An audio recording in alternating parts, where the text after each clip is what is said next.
Genesis 49:27 provides a compelling and vivid image of the tribe of Benjamin, stating, "Benjamin is a ravenous wolf. In the morning he devours the prey, and in the evening he divides the spoil."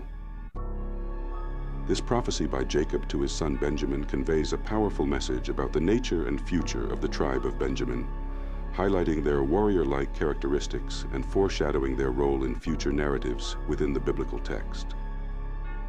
The imagery of a ravenous wolf is rich with connotations of aggression, strength, and ferocity. Wolves are known for their hunting skill, social structure, and the ability to survive in various environments. By likening Benjamin to a wolf that hunts in the morning and divides the spoil in the evening, Jacob prophesies a tribe characterized by martial prowess, success in conflict, and the ability to reap the benefits of their endeavors. The tribe of Benjamin, one of the smallest Israelite tribes, is often depicted in the Bible as possessing exceptional warriors. This characteristic is exemplified in several narratives. Perhaps the most striking example of the Benjamite warrior spirit is the civil war between the tribe of Benjamin and the other Israelite tribes, detailed in Judges 20. Despite being outnumbered, the Benjamites exhibited remarkable military skill and ferocity, causing significant casualties among their brethren before ultimately suffering defeat. This event showcases their prowess in battle and reflects the ravenous wolf nature in their fierce defense and strategic fighting. Saul and Jonathan. Saul, the first king of Israel, and his son Jonathan, both from the tribe of Benjamin, were notable for their military campaigns and bravery in battle. Saul's initial victories and Jonathan's exploits against the Philistines demonstrate the continuation of the martial tradition prophesied by Jacob. Judges 19 is a harrowing narrative that showcases the depth of moral decay in Israel during the time when there was no king, and highlights the consequences of such depravity, leading to civil unrest.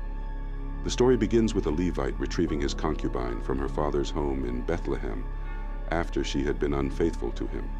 Despite being welcomed warmly by her father, they eventually leave for their home in the hill country of Ephraim.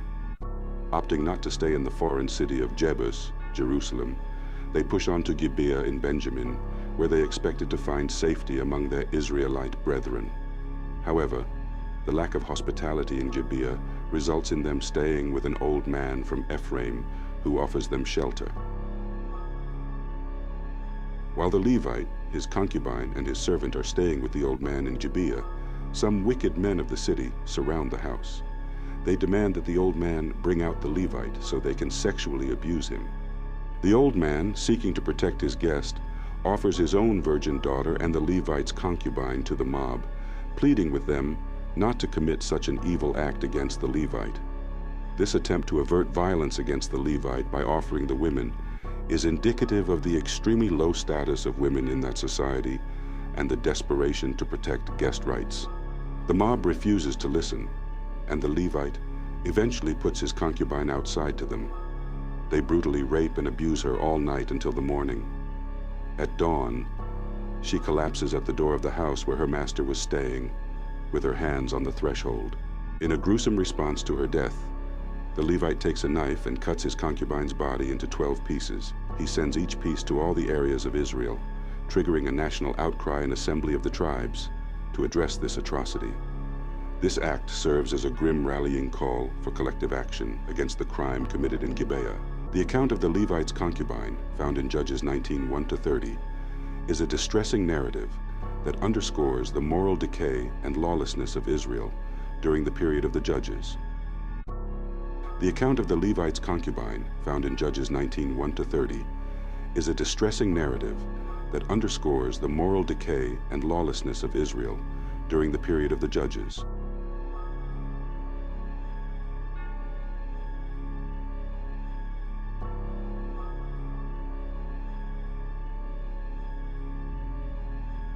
The narrative of the unnamed woman in Judges 19-20 stands as one of the most unsettling accounts within the Hebrew Scriptures. Originating from Bethlehem, yet residing with a Levite in Ephraim's hill country, north of Jerusalem, she is termed as the Levite's Pilegesh in the Hebrew language. The exact nature of the bond between a man and his Pilegesh remains somewhat ambiguous in the Scriptures, leading to varied interpretations among scholars concerning the term's definition. Commonly rendered as concubine in English, it typically denotes a woman who is either a wife or sexual companion of lower rank. While the Hebrew Bible does mention men having both wives and concubines, the story in Judges 19 makes no mention of any wives or other concubines in relation to this Levite man. The Levite is described as the husband of the woman and the son-in-law of the woman's father, who is likewise identified as the Levite's father-in-law. This blurring of distinctions between a wife and a concubine highlights the intricate aspects of comprehending concepts of family relationships and matrimonial assumptions inherent in biblical stories. In the book of Judges, nestled amidst tales of heroism and divine intervention, lies a story that starkly contrasts the valor and faithfulness often celebrated in biblical narratives. This is the story of a Levite and his concubine, a narrative set against the backdrop of a time when there was no king in Israel, and each person acted according to their own moral compass. This tale, found in Judges 19 through 21, serves not only as a historical account but as a profound reflection on the consequences of societal and moral decay. For those who dare to delve deeper into the turmoil of ancient Israel, the saga continues. Then all the children of Israel went out, and the congregation was gathered together as one man, from Dan even to Beersheba, with the land of Gilead, unto the Lord in Mizpeh. The leaders or chiefs of all the tribes of Israel were present in this assembly before God.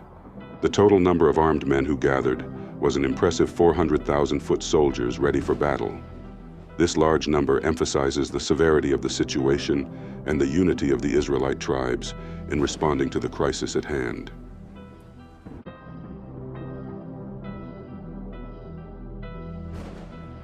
And the chief of all the people, even of all the tribes of Israel, presented themselves in the assembly of the people of God, 400,000 footmen that drew sword. This verse reveals that the tribe of Benjamin was absent from the gathering at Mizpeh, but they heard about the assembly of the other Israelite tribes. The Israelites then asked for an explanation of the wickedness that had taken place, referring to the event that led to this crisis and the need for the tribes to gather. The following verses provide the details of the incident in question, which involved a terrible crime committed against a Levite's concubine in the Benjamite city of Gibeah. Now the children of Benjamin heard that the children of Israel were gone up to Mizpeh.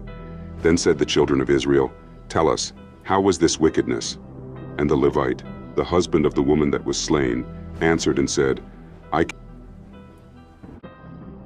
In response to the Israelites' question about the wickedness that had occurred, the Levite, whose concubine was the victim of the crime, began to recount the events.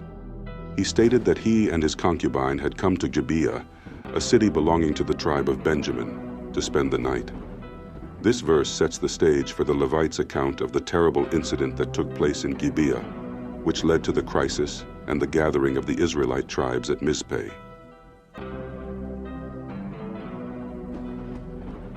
And the Levite, the husband of the woman that was slain, answered and said, I came into Gibeah that belongeth to Benjamin, I and my concubine to lodge.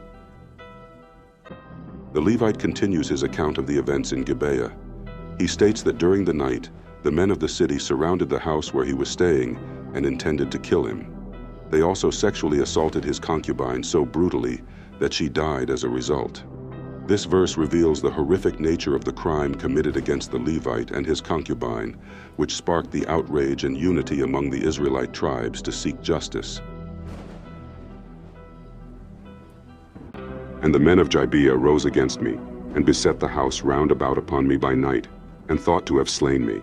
And my concubine have they forced, that she is dead. In response to the Levites' call for advice and counsel, the assembled Israelites arose in unison, demonstrating their unity and shared purpose. They declared that none of them would return to their homes until the matter was resolved. This verse emphasizes the Israelites' collective determination to address the crisis and seek justice for the terrible crime committed against the Levite's concubine, putting their personal interests aside until the issue was settled.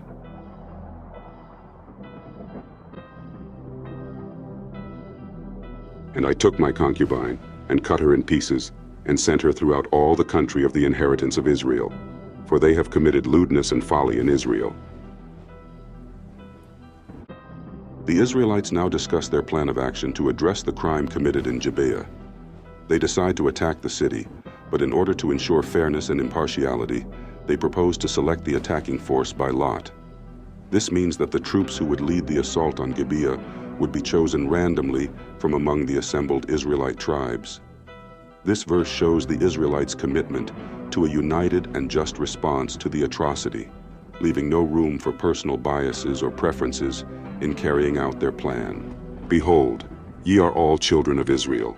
Give here your advice and counsel. As part of their plan to attack Gibeah, the Israelites decide to gather provisions for their army. They resolve to select 10 men out of every 100, 100 out of every 1,000, and 1,000 out of every 10,000 from all the tribes of Israel. These selected men would be responsible for procuring food and supplies for the rest of the army when they arrive at Gibeah to carry out justice for the terrible crime committed there. This verse demonstrates the Israelites' careful planning and organization in preparing for their united response to the folly that had taken place in their nation.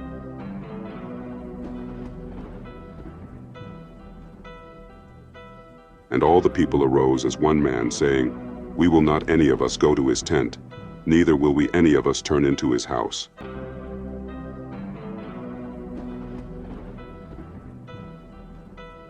This verse summarizes the unified response of the Israelite tribes to the terrible crime committed in Gibeah. All the men of Israel gathered together to confront the city, united in their purpose and resolve. The phrase "knit together as one man" emphasizes the strong bond and single-mindedness among the Israelites as they prepared to seek justice for the atrocity committed against the Levite's concubine.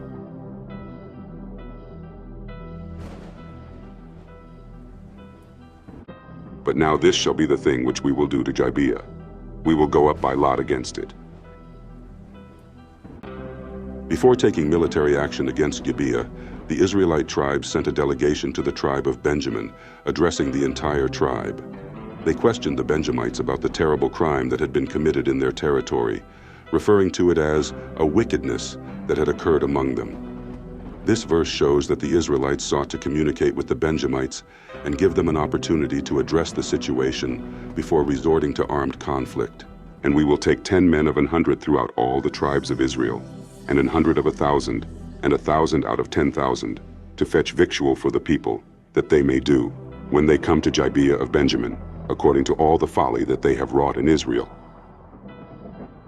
The Israelites demanded that the tribe of Benjamin hand over the wicked men of Gibeah, referred to as the children of Belial, meaning worthless or evil individuals, so that they could be put to death and the evil purged from Israel.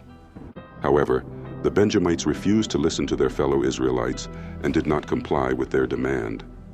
This verse highlights the growing tension between the tribe of Benjamin and the rest of the Israelite tribes, as well as the Benjamites' unwillingness to cooperate in bringing the perpetrators of the crime to justice. So all the men of Israel were gathered against the city, knit together as one man. In response to the Israelites' demand for the wicked men of Gibeah to be handed over, the Benjamites chose to rally together from their cities to Gibeah. Instead of cooperating with the other tribes, they prepared to engage in battle against their fellow Israelites. This verse further escalates the tension between the tribe of Benjamin and the rest of Israel, as the Benjamites took a defiant stand to protect the men of Gibeah and resist the call for justice.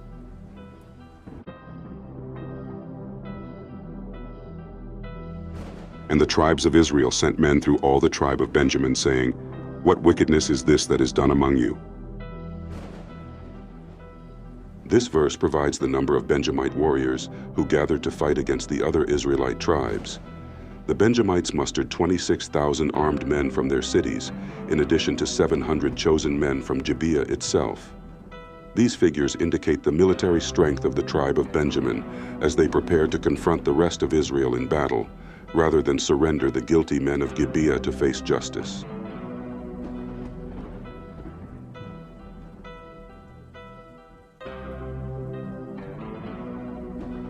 Now therefore deliver us the men, the children of Belial, which are in Gibeah, that we may put them to death, and put away evil from Israel. But the children of Benjamin would not hearken to the voice of their brethren, the children of Israel. This verse highlights the exceptional skill of a select group of 700 left-handed Benjamite warriors. These chosen men were expert slingers, able to accurately target and hit an object as small as a hair's breadth without missing. The mention of their left-handedness and remarkable precision with the sling emphasizes the unique military capabilities of the Benjamite tribe, even as they prepared to face the combined forces of the other Israelite tribes. But the children of Benjamin gathered themselves together out of the cities unto Gibeah, to go out to battle against the children of Israel. The number of Israelite warriors from the other tribes, excluding Benjamin, who gathered to fight against the Benjamites. The Israelite army consisted of 400,000 men, armed with swords, all skilled in warfare. This figure contrasts with the smaller number of Benjamite warriors mentioned in the previous verses, highlighting the overwhelming military advantage the other Israelite tribes had over the tribe of Benjamin in the impending conflict. And the children of Benjamin were numbered at that time, out of the cities 26,000 men that drew sword, beside the inhabitants of Gibeah, which were numbered 700 chosen men. Before engaging in battle with the Benjamites, the Israelites went to the house of God, likely Bethel, to seek guidance from the Lord. They asked which tribe should lead the attack against the Benjamites. God responded by instructing the tribe of Judah to go first into battle. This verse demonstrates the Israelites' desire to seek divine counsel and direction before the impending conflict with their fellow Israelites, the Benjamites.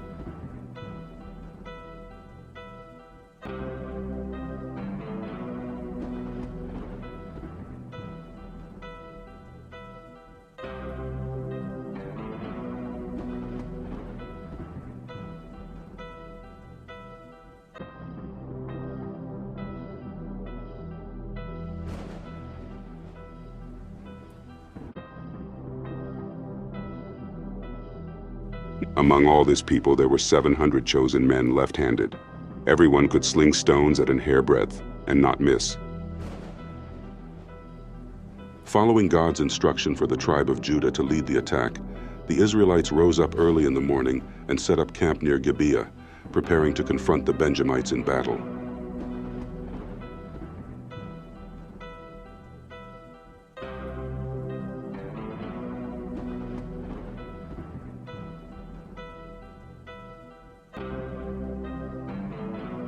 And the men of Israel beside Benjamin were numbered 400,000 men that drew sword. All these were men of war. The Israelite army marched out to engage the Benjamites in battle, positioning themselves in formation to fight against them at Gibeah.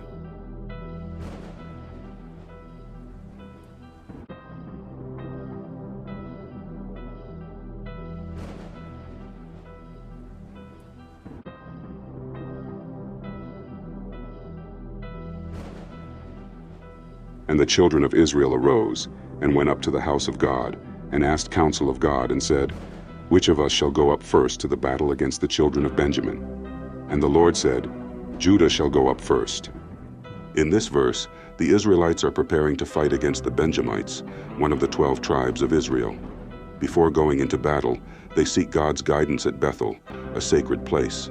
They ask God which tribe should lead the attack, and God instructs that the tribe of Judah should go first. This verse demonstrates the Israelites' reliance on divine guidance in their military endeavors during the period of the Judges. And the children of Israel rose up in the morning and encamped against Gibeah. Following God's instruction for the tribe of Judah to lead the attack, the Israelites rose up early in the morning and set up camp near Gibeah, preparing to confront the Benjamites in battle.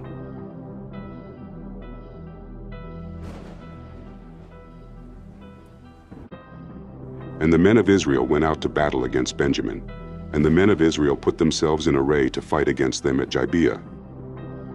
The Israelite army marched out to engage the Benjamites in battle, positioning themselves in formation to fight against them at Gibeah. And the children of Benjamin came forth out of Gibeah, and destroyed down to the ground of the Israelites that day 22,000 men. The Benjamite warriors came out of Gibeah and inflicted a heavy defeat on the Israelites, killing 22,000 men on that day.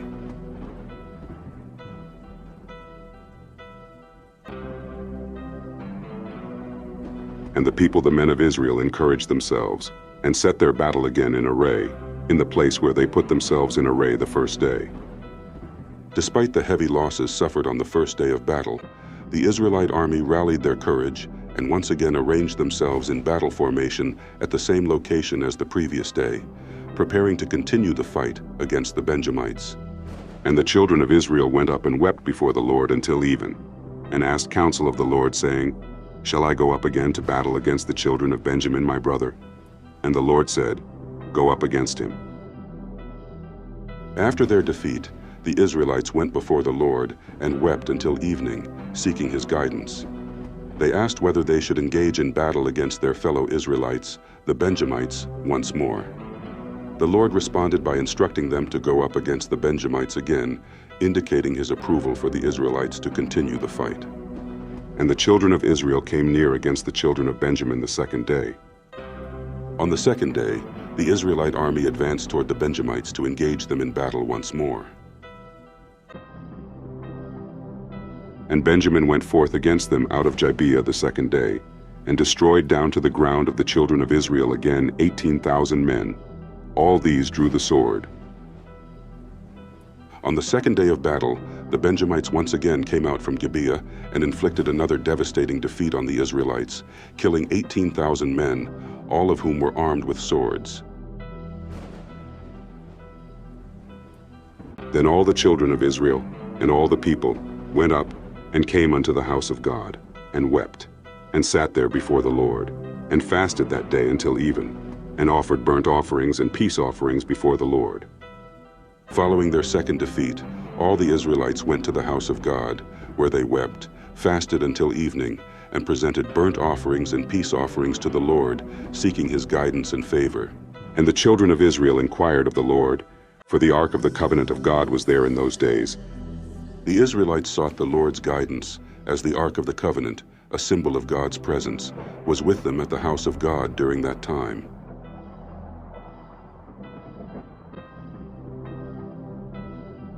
And Phinehas, the son of Eleazar, the son of Aaron, stood before it in those days, saying, Shall I yet again go out to battle against the children of Benjamin my brother, or shall I cease? And the Lord said, Go up, for tomorrow I will deliver them into thine hand. Phinehas, the grandson of Aaron, was serving as the high priest before the Ark of the Covenant during this time. The Israelites asked once more whether they should continue to fight against their fellow Israelites, the Benjamites, or cease the battle.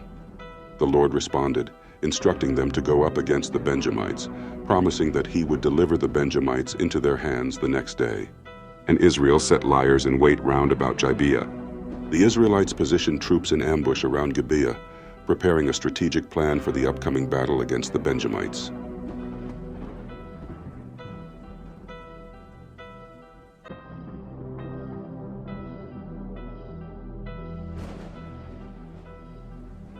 And the children of Israel went up against the children of Benjamin on the third day, and put themselves in array against Gibeah, as at other times. On the third day, the Israelite army once again marched against the Benjamites and positioned themselves in battle formation near Gibeah, just as they had done in the previous encounters. And the children of Benjamin went out against the people, and were drawn away from the city. And they began to smite of the people, and kill, as at other times in the highways, of which one goeth up to the house of God, and the other to Gibeah in the field, about 30 men of Israel.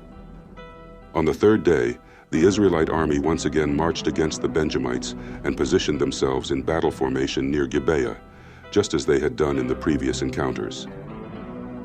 The Benjamites came out to fight against the Israelites and were lured away from the city of Gibeah.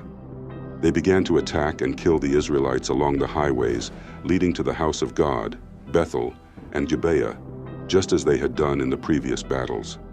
In this initial encounter, about 30 Israelite men were killed by the Benjamites. And the children of Benjamin said, They are smitten down before us, as at the first. But the children of Israel said, Let us flee, and draw them from the city unto the highways. The Benjamites, seeing the initial success in battle, believed that they were defeating the Israelites as they had done before. However, the Israelites had a plan and said to each other, Let's retreat and draw them away from the city onto the highways. This was part of the Israelite strategy to lure the Benjamites away from Gibeah and into an ambush. And all the men of Israel rose up out of their place and put themselves in array at Baltamar. And the liers in wait of Israel came forth out of their places, even out of the meadows of Gibeah. As part of their strategy, all the Israelite men arose from their positions and formed a battle line at Baal-Tamar. Meanwhile, the Israelite troops who had been lying in ambush came out of their hiding places in the meadows near Gibeah. This coordinated movement was designed to surprise and overwhelm the Benjamites, who had been lured away from the city. And there came against Gibeah 10,000 chosen men out of all Israel, and the battle was sore, but they knew not that evil was near them. 10,000 elite Israelite soldiers advanced against Gibeah, and the battle became fierce. However, the Benjamites were unaware that disaster was upon them, as they did not know about the Israelite ambush waiting to attack. This verse highlights the intensity of the battle and the impending defeat of the Benjamites, who were caught off guard by the Israelites' strategy. And the Lord smote Benjamin before Israel, and the children of Israel destroyed of the Benjamites that day 20 and 5,100 men. All these drew the sword. With the Lord's help, the Israelites defeated the Benjamites. On that day, the Israelites killed 25,100 Benjamite men, all of whom were armed with swords. This verse emphasizes the scale of the Benjamites' defeat and the Lord's role in granting victory to the Israelites. So the children of Benjamin saw that they were smitten, for the men of Israel gave place to the Benjamites, because they trusted unto the liers in wait which they had set beside Gibeah. The Benjamites realized that they had been defeated. The Israelites had initially retreated before the Benjamites, trusting in the ambush they had set up near Gibeah. This tactical move allowed the Israelites to draw the Benjamites away from the city and into the trap set by the forces lying in wait.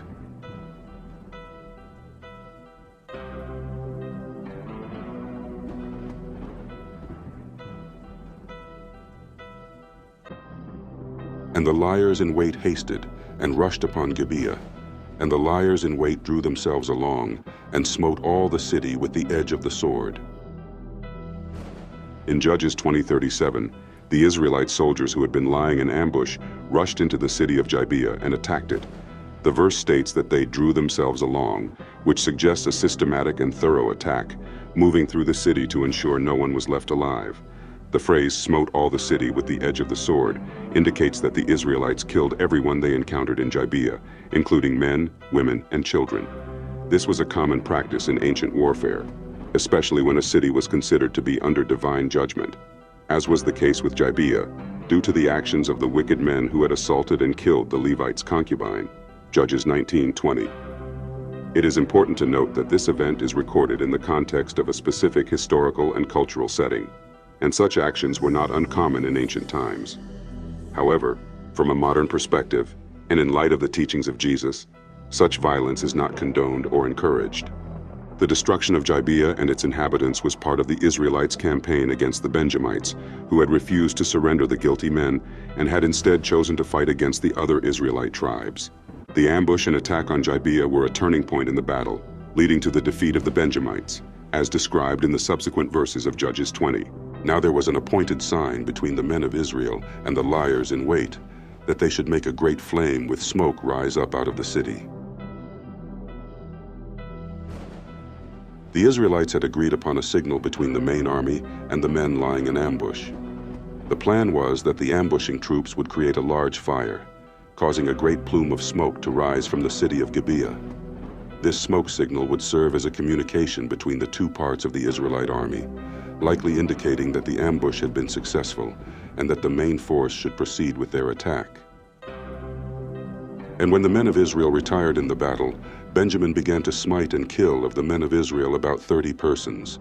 For they said, "Surely they are smitten down before us, as in the first battle." During the battle, the main force of the Israelite army retreated, and the Benjamites began to strike down and kill about 30 Israelites. The Benjamites thought they were surely defeating the Israelites as they had done in the previous battles. However, this retreat was part of the Israelites' overall strategy. which involved drawing the Benjamites away from the city and into the ambush that had been set. And when the men of Israel turned again, the men of Benjamin were amazed, for they saw that evil was come upon them. At this point, the main force of the Israelite army turned back to face the Benjamites. Seeing this, and realizing that their city was being destroyed behind them, the Benjamites were overcome with shock and fear.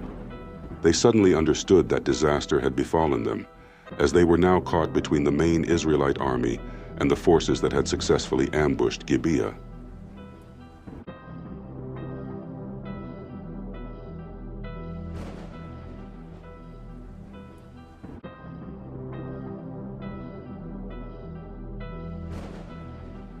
Therefore they turned their backs before the men of Israel unto the way of the wilderness. But the battle overtook them, and them which came out of the cities they destroyed in the midst of them. Realizing their dire situation, the Benjamites fled from the Israelite army towards the wilderness.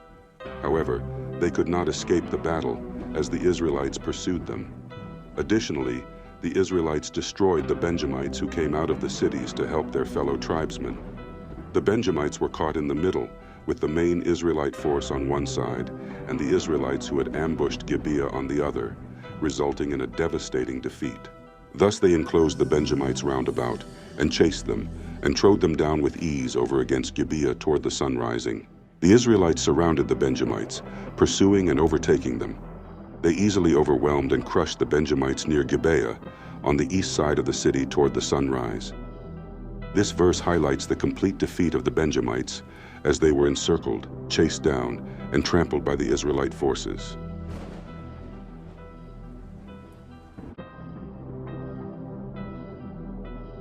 And there fell of Benjamin 18,000 men. All these were men of valor. In this decisive battle, 18,000 Benjamite men, all described as valiant warriors, were killed by the Israelite forces.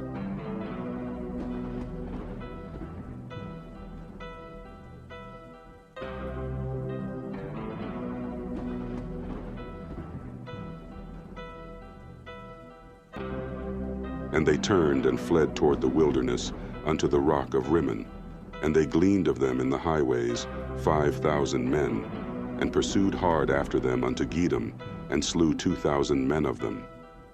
The remaining Benjamites turned and fled towards the wilderness in the direction of the rock of Rimmon. Along the highways, the Israelites killed another 5,000 Benjamite men.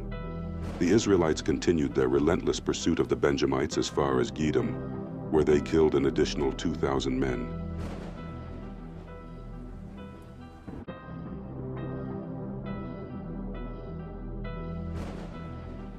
So that all which fell that day of Benjamin were 20 and 5,000 men that drew the sword. All these were men of valor. In total, 25,000 Benjamite men who were armed with swords, all described as valiant warriors, were killed by the Israelites on that day. This verse summarizes the extent of the Benjamites' losses, emphasizing the complete defeat they suffered at the hands of the Israelite forces. The repeated description of the fallen Benjamites as men of valor underscores the tragic nature of the conflict, as even the bravest and most skilled warriors among the Benjamites were unable to withstand the Israelites' onslaught. But 600 men turned and fled to the wilderness unto the rock Rimmon, and abode in the rock Rimmon 4 months. In total, 25,000 Benjamite men who were armed with swords, all described as valiant warriors, were killed by the Israelites on that day. This verse summarizes the extent of the Benjamites' losses, emphasizing the complete defeat they suffered at the hands of the Israelite forces. The repeated description of the fallen Benjamites as men of valor underscores the tragic nature of the conflict, as even the bravest and most skilled warriors among the Benjamites were unable to withstand the Israelites' onslaught. And the men of Israel turned again upon the children of Benjamin, and smote them with the edge of the sword, as well the men of every city, as the beast, and all that came to hand. Also they set on fire all the cities that they came to. Out of the Benjamite forces, 600 men managed to escape and flee into the wilderness, to the rock of Rimmon, where they remained for 4 months. This verse reveals that a small remnant of the Benjamite army, consisting of 600 men, survived the battle and the subsequent pursuit by the Israelites. These men found refuge at the rock of Rimmon, a location in the wilderness, where they stayed for a period of 4 months. This detail sets the stage for the events described in the next chapter, Judges 21, which deals with the aftermath of the conflict and the Israelites' attempts to preserve the tribe of Benjamin from extinction.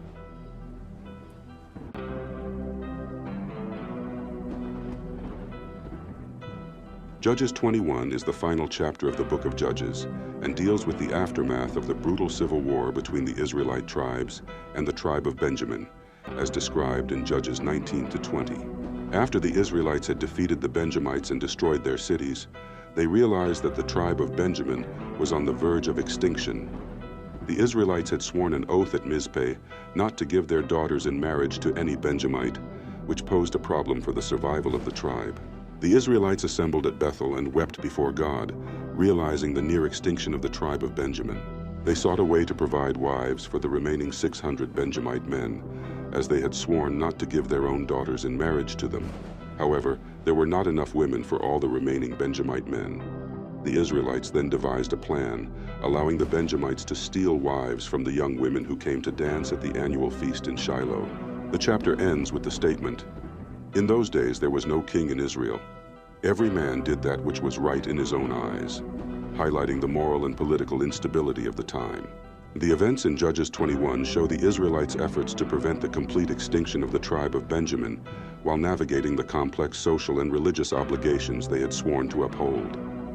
The chapter also serves as a conclusion to the book of Judges, emphasizing the need for strong, righteous leadership to guide the people and maintain order in the land.